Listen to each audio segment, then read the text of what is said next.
హైదరాబాద్ రామంతపూర్లోని ప్రభుత్వ జిల్లా పరిషత్ హైస్కూల్ విద్యార్థులకు నోట్బుక్స్, స్టడీ మెటీరియల్ను Uppal MLA Bandaru Lakshma Reddy, BRS party Malkajgiri parliament incharge Madhura trust chairman Ragidi Lakshma Reddy అందజేశారు.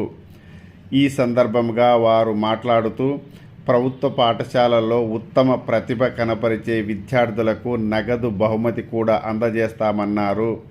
పై చదువులు చదవలేని విద్యార్థులు తమ ట్రస్ట్ ద్వారా సహాయ సహకారాలు అందిస్తామని, విదేశీ చదువులు చదువుకునే వారికి ఆర్థిక సహాయం అందిస్తూ వారి భవిష్యత్తుకు బంగారు బాటలు వేయడం జరుగుతుందని వారు తెలిపారు.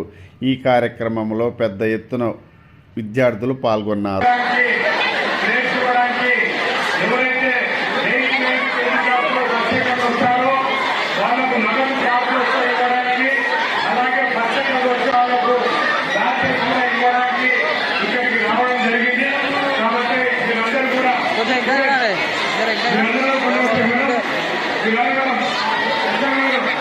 చెప్పాలి.